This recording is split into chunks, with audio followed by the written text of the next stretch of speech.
नमस्कार, good morning और मैं हूं आपके साथ मनीषा पाटीदार। बुलेटिन की शुरुआत करेंगे मध्य प्रदेश की खबरों के साथ। केंद्रीय गृह मंत्री अमित शाह 26 जुलाई को भोपाल प्रवास पर रहेंगे। आपको बता दें, गृह मंत्री दिल्ली से शाम को 7:40 पर भोपाल एयरपोर्ट के लिए रवाना होंगे। अमित शाह रात 8 बजे बीजेपी प्रदेश कार्यालय में आयोजित बैठक में शामिल होंगे। बैठक खत्म करने के बाद केंद्रीय मंत्री शाह रात 11:35 पर ताज होटल पर पहुंचकर विश्राम करेंगे। तो आपको बता दें कि 27 जुलाई को सुबह 10:30 पर भोपाल एयरपोर्ट से दिल्ली के लिए रवाना होंगे।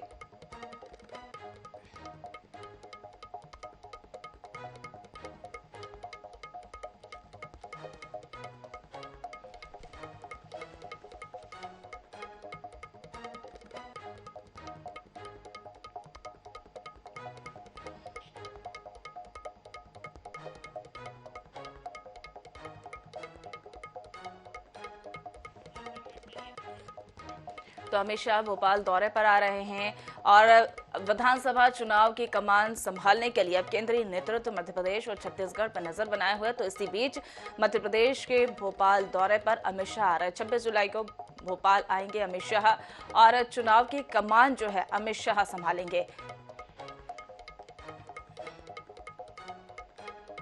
चुनावी साल में कांग्रेस मध्य प्रदेश में पूरा दम लगा रही है और कांग्रेस की राष्ट्रीय महासचिव प्रियंका गांधी जबलपुर और ग्वालियर में सभा कर चुकी है। और वहीं प्रियंका गांधी के साथ अब राहुल गांधी भी प्रदेश में मोर्चा संभालने जा रहे हैं। वहीं राहुल गांधी 7 अगस्त को शहडोल के ब्योहारी में सभा करेंगे। राष्ट्रीय अध्यक्ष राहुल गांधी 7 अगस्त को आदिवासी बहुल जिले शहडोल के ब्योहारी में सभा करेंगे। शहडोल आदिवासी वोट बैंक वाला जिला माना जाता है। राहुल गांधी के दौरे के लिए कांग्रेस ने तैयारियां शुरू कर दी हैं। प्रदेश की सियासत में आदिवासी वोट बैंक की भूमिका किंग मेकर की। प्रदेश की 230 में से 47 सीटें आदिवासी वर्ग के लिए आरक्षित। 43 समूहों में बटा है प्रदेश का आदिवासी वर्ग। 230 में से 87 सीटों पर आदिवासी वोटर्स का सीधा असर। प्रदेश में 2 करोड़ से ज्यादा आदिवासी वर्ग। 2018 के चुनाव में 47 में से 31 सीटें जीती थी कांग्रेस। बीजेपी को सिर्फ 16 सीटें हासिल हुई थी। कांग्रेस 2018 की तरह 2023 में भी अपने इस वोट बैंक पर पकड़ मजबूत रखना चाहती है।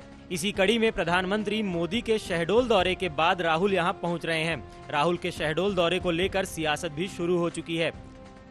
इतने वर्षों तक सत्ता पर रहने के बाद उन्होंने जिस प्रकार से देश को लूटा और खसोटा है, तो उनके चुनाव प्रचार में आने से जनता कहीं न कहीं और ज्यादा उत्तेजित होकर के कांग्रेस के विरोध में मतदान करने का काम करती है। अब राहुल गांधी आए, प्रियंका गांधी आए, कोई भी आए, इस प्रकार के प्रवासी पक्षियों के चुनावी दौरों पर आने से कोई असर नहीं पड़ने वाला है। मध्य प्रदेश की जनता ने अपना मन स्पष्ट कर दिया है कि एक बार पुनः भारतीय जनता पार्टी की प्रचंड बहुमत की सरकार बनेगी।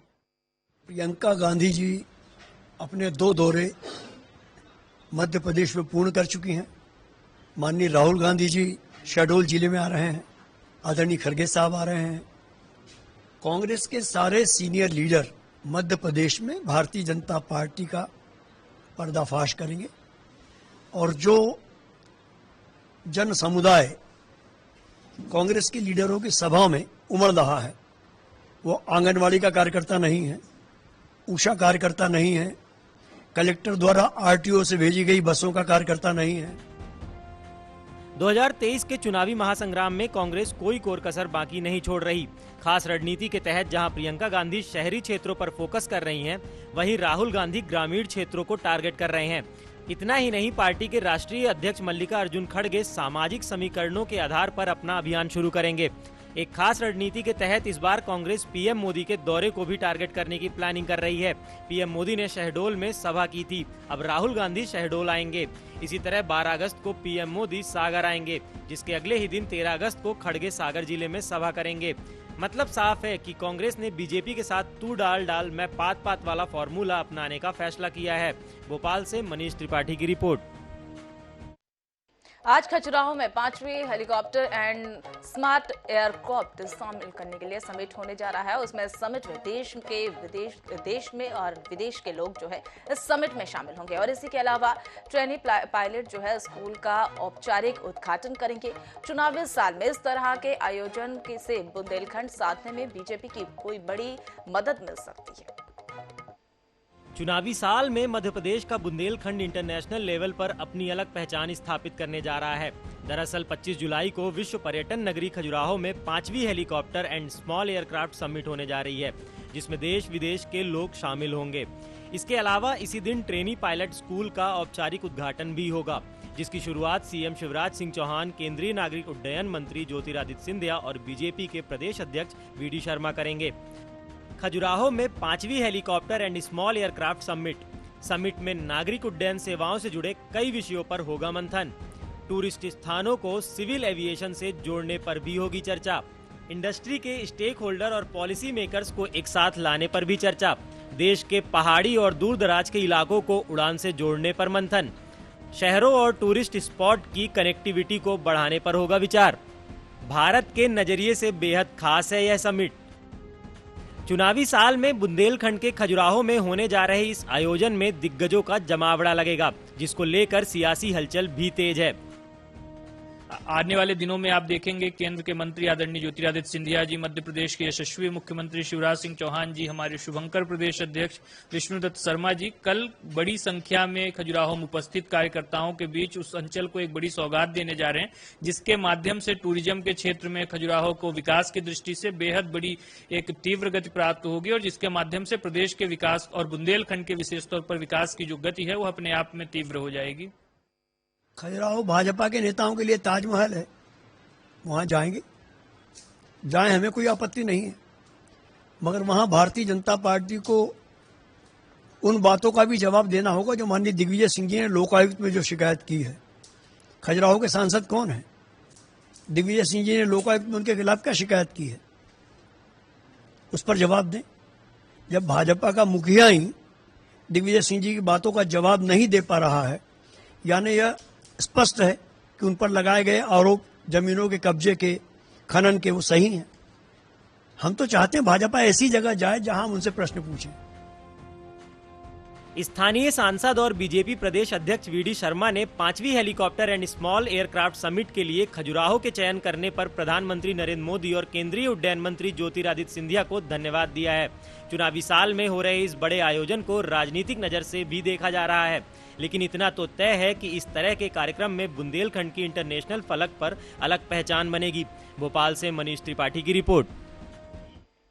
मध्य प्रदेश के छतरपुर जिले में 2 लोगों को आपसी विवाद में अनुसूचित जाति के एक युवक के चेहरे पर मन लगाने की घटना में प्रदेश का अब लगातार जो है प्रदेश सियासी पारा उसमें हाई हो गया है।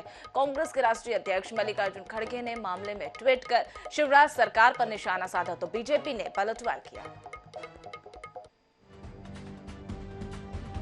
मध्य प्रदेश के सागर दौरे पर आने से पहले कांग्रेस के राष्ट्रीय अध्यक्ष मल्लिकार्जुन खड़गे ने प्रदेश सरकार को घेरा है। छतरपुर में दलित के चेहरे और शरीर पर मल लगाए जाने की घटना पर ट्वीट करके उन्होंने लिखा, एमपी में दलित, आदिवासी और पिछड़ा वर्ग अपमान का घूंट पी रहे हैं। बीजेपी का सबका साथ का नारा दिखावटी और पीआर स्टंट है। पेशाब कांड सीधी का उसकी गूंज खत्म भी नहीं हुई कि छतरपुर में मानव मल खिलाने का मामला पैदा हो गया है। इसकी अभी गूंज खत्म भी नहीं हुई थी। आप देखें कि बच्चियों के सरेआम गैंगरेप भारतीय जनता पार्टी के कार्यकर्ताओं द्वारा दतिया के पास उन्नाल जिले में हुआ है। कितनी घटनाएं रोज हो रही हैं। मल्लिकार्जुन खड़गे के ट्वीट पर बीजेपी ने भी पलटवार किया। बीजेपी अनुसूचित जाति मोर्चा के राष्ट्रीय अध्यक्ष लाल सिंह आर्य ने कहा कि खड़गे जी को दलित पर होने वाले अत्याचारों की जानकारी नहीं है, उन्हें नेशनल क्राइम ब्यूरो की रिपोर्ट देखना चाहिए। दलितों पर अत्याचार, दलित महिलाओं के साथ बलात्कार सबसे अधिक राजस्थान में हो रहे हैं। दलितों पर सबसे ज्यादा अत्याचार, दलितों की महिलाओं के साथ सामूहिक बलात्कार और दलितों की महिलाओं के साथ बलात्कार और सामान्य महिलाएं, पिछड़े कोई भी हो, सबसे ज्यादा अपराध कहीं घटित हो रहे हैं तो वो राजस्थान में कांग्रेस की गवर्नमेंट में हो रहे हैं। नंबर 1। नंबर 2, अनुसूचित जाति के प्रमाण पत्र बनाने में झारखंड में जहां गठबंधन में कांग्रेस है और छत्तीसगढ़ में जहां कांग्रेस की सरकार है, वहां दलितों के, आदिवासियों के जाति प्रमाण पत्र भी नहीं बन रहे हैं। मध्य प्रदेश की सियासत में खड़गे का हमला कई वजहों से खास है। 12 अगस्त को प्रधानमंत्री नरेंद्र मोदी का भी सागर दौरा होने वाला है, जहां पीएम 100 करोड़ की लागत से बनने जा रहे संत रविदास मंदिर निर्माण की आधारशिला रखेंगे। भोपाल से मनीष त्रिपाठी की रिपोर्ट। पूर्व मंत्री जयवर्धन सिंह सोमवार शाम नानाखेड़ा स्थित मां बगलामुखी माता मंदिर पहुंचे और उनके साथ पूर्व मंत्री हुकम सिंह कराड़ा भी मौजूद रहे। मां बगलामुखी के दर्शन पूजन के बाद पत्रकारों के साथ मुखातिब हुए और जयवर्धन सिंह ने कहा कि इस बार मध्य प्रदेश में परिवर्तन की लहर नहीं तूफान है। जयवर्धन सिंह ने कहा कि पूरे देश में मध्य प्रदेश ऐसा राज्य है जहां सरकारी नौकरियां पैसे के दम पर मिलती है और वहीं बीजेपी के शासनकाल में अनुसूचित जाति और अनुसूचित जनजाति के लोगों पर अत्याचार किया जा रहा है। केजरीवाल के ग्वालियर दौरे को लेकर उन्होंने कहा कि आम आदमी पार्टी के पास कोई मुद्दा नहीं है, न ही उनके पास कोई जनसमर्थन है। आम आदमी पार्टी मध्य प्रदेश में कोई मुद्दा नहीं है, ना इनके पास जन समर्थन है, ना इनके कोई विशेष यहाँ पे समर्थक हैं। यहाँ पर तो सीधा जो चुनाव होगा वो होगा भाजपा और कांग्रेस में। जहाँ तक सवाल आम आदमी पार्टी का है, शायद इनकी सरकार पंजाब और दिल्ली में तो है, लेकिन चाहे मध्य प्रदेश हो, चाहे राजस्थान हो या छत्तीसगढ़ हो, यहाँ पर इनका कोई विशेष प्रभाव नहीं है। मध्य प्रदेश हाईकोर्ट आईटी इंफ्रास्ट्रक्चर के क्षेत्र में एक बार फिर से उपलब्धि हासिल करने जा रही है। अभी आप हाईकोर्ट में सुनवाई का सीधा प्रसारण यूट्यूब के जरिए देखते हैं, लेकिन क्लास के जरिए अब कोर्ट से लाइव सुनवाएंगे। और खास बात यह भी है कि वकीलों और आमजन को इसे डाउनलोड नहीं करना पड़ेगा।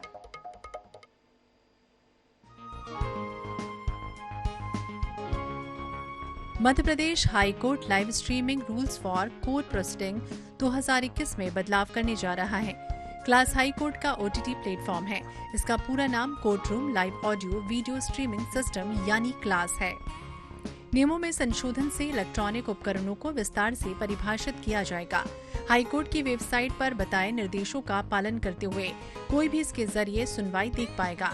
इसकी शुरुआत के बाद हाईकोर्ट की सुनवाई की क्लिपिंग सोशल मीडिया पर शेयर करना अपराध की श्रेणी में आएगा। जानकारी के अनुसार मध्य प्रदेश हाईकोर्ट ने इस संबंध में दिल्ली, इलाहाबाद और कर्नाटक हाईकोर्ट के नियमों की स्टडी की। सुप्रीम कोर्ट ने भी मॉडल कोड ऑफ कंडक्ट भेजा। इनके अध्ययन के बाद ही बदलाव की रूपरेखा तय होगी।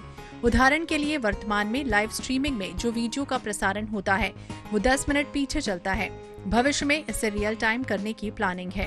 ओटीटी के माध्यम से एक नए प्लेटफॉर्म पर अब जो कोर्ट की स्ट्रीमिंग है, कोर्ट की लाइव प्रोसीडिंग्स है, वो चलेंगे। तो इससे एक बहुत अच्छी बात यह है कि कोर्ट की प्रोसीडिंग्स की जो गोपनीयता है वो उस स्तर तक कोई भी व्यक्ति देख सकता है, क्योंकि ओपन कोर्ट की जो कार्रवाई होती है ट्रांसपेरेंसी होती है उसमें, लेकिन उसके साथ में ही उसको मिसयूज ना हो, इसके लिए वो व्यवस्था रखी गई है। तो ओटीटी प्लेटफॉर्म पर कोई भी व्यक्ति यदि उसको नकल करता है, उसको डाउनलोड करता है, शेयर करता है, ट्रांसफ़र करता है, तो उन पर कड़ी से कड़ी आपराधिक कार्रवाई होगी। अभी तक सोशल मीडिया में हाईकोर्ट की सुनवाई की क्लिप देखी जा रही थी। इसकी वजह यूट्यूब की कॉपीराइट पॉलिसी और हाईकोर्ट की नियमावली में अंतर का होना था। ऐसे में कई मामलों में प्रभावी कार्रवाई होने में कठिनाई हो रही थी। मध्य प्रदेश हाईकोर्ट ने जो ओटीटी प्लेटफॉर्म बनाया, अगर सिस्टमैटिक तरीके से काम करता है तो अगस्त तक इसकी शुरुआत कर दी जाएगी। iNews 24/7 के लिए ग्वालियर से जावेद खान की रिपोर्ट। मध्य प्रदेश के कूनो नेशनल पार्क में लगातार चीतों की मौतों के मामले अब सामने आ रहे हैं। विशेषज्ञों का मानना है कि चीतों के गले में लगा कॉलर आईडी जो है उनकी मौत का कारण बन रहा है और ये भी कहा जा रहा है कि चीतों को टाइगर्स की कॉलर आईडी पहनाई गई है और इस मामले पर सरकार और राष्ट्रीय बाघ संरक्षण प्राधिकरण इन तथ्यों पर चुप्पी साधे हुए हैं। 12 जुलाई को चीता तेजस और 14 जुलाई को सूरज की मौत के बाद बाकी चीतों के स्वास्थ्य का परीक्षण किया गया। इसमें 3 और चीतों की गर्दन में संक्रमण पाया गया। रेडियो कॉलर की वजह से ये संक्रमण बताए गए, जो इन चीतों की मौत का कारण बना। बताया जा रहा है कि चीतों को जो कॉलर आईडी लगाई गई थी वो कॉलर आईडी टाइगर के लिए डिजाइन की गई है। इन कॉलर आईडी में चीते अनफिट थे, जिस कारण चीतों की गर्दन पर घाव हो रहा है और उसमें कीड़े पड़ रहे हैं। माइयासिस नामक बीमारी से हुई थी चीतों की मौत। गले में लगे कॉलर आईडी से हुआ था संक्रमण। कॉलर आईडी में चीते थे अनफिट। चीतों को पहनाई गई थी टाइगर की कॉलर आईडी। कॉलर आईडी से हुआ था गर्दन पर घाव। एनटीसीए का कहना है कि नामीबिया और दक्षिण अफ्रीका से लाए गए चीतों में से 5 की मौत प्राकृतिक कारणों से हुई और रेडियो कॉलर जैसे कारणों को मौत के लिए जिम्मेदार ठहराने वाली खबरें बिना वैज्ञानिक प्रमाण के अटकलों और अफवाहों पर आधारित हैं। आपको बता दें कि कूनोस प्रोजेक्ट में 96 करोड़ रुपए निवेश किए गए थे। 85 साल बाद जब चीतों ने भारत की धरती पर कदम रखे तो पूरे भारत ने गौरव महसूस किया और उत्साह मनाया। लेकिन अब जिस तेजी से चीते मौत के मुंह में समा रहे हैं, इससे सरकार और एनटीसीए की कोशिशों पर सवालिया निशान लग रहे हैं। भोपाल से अंशुल वीरेन की रिपोर्ट। मध्य प्रदेश में मानसून के साथ अब डेंगू चिकनगुनिया भी दस्तक दे चुका है। अब तक डेंगू के 110 से ज्यादा मरीज और चिकनगुनिया के 50 मरीज मिल चुके हैं, लेकिन स्वास्थ्य विभाग की मच्छर जनित बीमारियों से निपटने की तैयारी शून्य है। हालात यह है कि जेपी अस्पताल से लेकर हमीदिया अस्पताल तक का डेंगू का वार्ड अब तक तैयार नहीं हुआ है। मच्छरों से बचाव के लिए न तो बेड आरक्षित है और न ही मरीजों के बेड पर मच्छरदानी लगाई गई है। हॉटस्पॉट बनने वाले वार्डों में लार्वा सर्वे भी ठीक से नहीं हो पाया है। इससे साफ है कि जैसे जल भराव होगा तो डेंगू और मलेरिया बढ़ेगा, जिससे निपटने के लिए अभी स्वास्थ्य विभाग का अमला पूरी तरीके से तैयार नहीं दिखाई दे रहा है। जेपी अस्पताल के civil surgeon doctor Rakesh Shrivastava का दावा है कि डेंगू का अलग वार्ड तैयार कर लिया गया है। सभी तरह की सुविधाएं भी उपलब्ध हैं। इधर सीएमएचओ डॉक्टर प्रभाकर तिवारी ने बताया कि डेंगू को लेकर स्वास्थ्य विभाग की तैयारियां पूरी हैं। सीएमएचओ ने अपील करते हुए कहा कि अपने घर के आसपास पानी इकट्ठा न होने दें, जिससे डेंगू चिकनगुनिया से बचाव हो सके। वहीं जिला मलेरिया अधिकारी अखिलेश दुबे ने बताया कि शहर भी डेंगू नियंत्रण में है। बारिश को देखते हुए रोकथाम के लिए गतिविधियों को तेज कर दिया गया है। यहाँ एक अलग से सेपरेट वार्ड है जो पूर्व में भी कार्य कर रहा था, तो उसमें ही डेंगू के मरीज भर्ती करे जाएंगे। तो बीच में एक मरीज भी आया था, लेकिन उसका प्लेटलेट काउंट कम था, वो बाहर से वो करा के आया था, पर बाद में देखा गया ठीक था।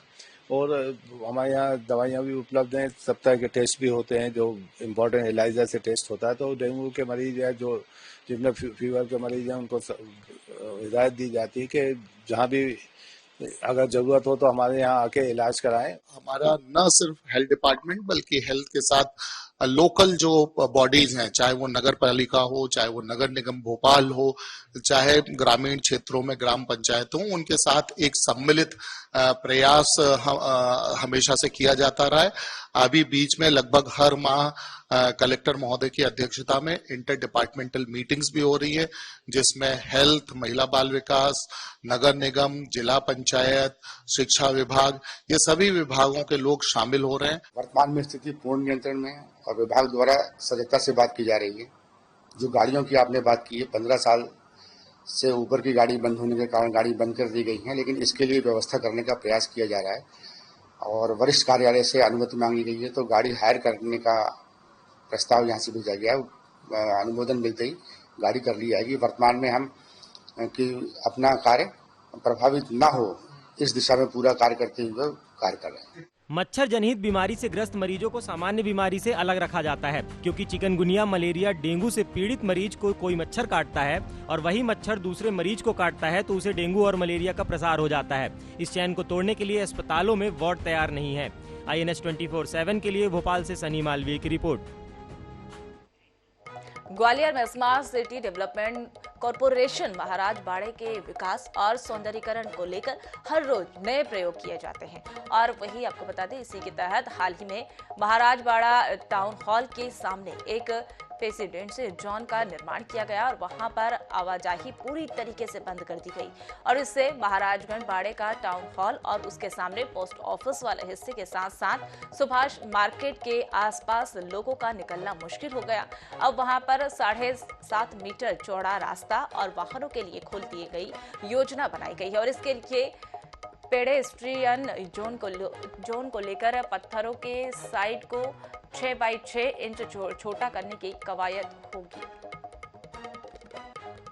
डेवलपमेंट कॉरपोरेशन यानी कि स्मार्ट सिटी हर रोज नए नए प्रयोग करती रहती है और ग्वालियर का ये महाराज बाड़ा तो एक तरह से प्रयोगशाला ही बन गया है। और इस प्रयोगशाला के तो आप देख सकते हैं कि जो महाराज बाड़ा के ये लेफ्ट साइड में जो टाउन हॉल है, उस टाउन हॉल के बीच की ये सड़क है, आप देख सकते हैं कि ये पक्के निर्माण कार्य करके इसको रोकने की कोशिश की गई है और ये पूरा पेडेस्ट्रियल जोन बनाया जा रहा है। इस पेडेस्ट्रियल जोन की खास बात यह है कि इसमें बनने के बाद अब जो यहाँ के स्थानीय व्यापारियों ने विरोध किया और उस विरोध के चलते यहाँ पर अब इस रास्ते को खोलने की कवायद शुरू हो रही है। आप जो देख सकते हैं कि यहाँ जो बड़े बड़े टाइल्स लगाए गए हैं उस पर वाहनों की आवाजाही को चेक करने के लिए इंजीनियरिंग सेक्शन से बात की गई और लेकिन सबसे बड़ी बात है कि इस जो प्रयोग किया जा रहा है उसमें अब जो टाइल्स को बदलकर 6 बाई 6 इंच का टाइल्स लगाए जा रहे हैं। अब ये महाराजवाड़ा पे जो आप प्रयोग होते रहते हैं, आप देख रहे हो जैसे अब टाइल्स इनको छोटा किया जा रहा है, फिर शुरू करने की कार्रवाई की जा रही है। क्या लगता है, प्रयोगशाला हो गया महाराजवाड़ा? बिल्कुल प्रयोगशाला हो गया है।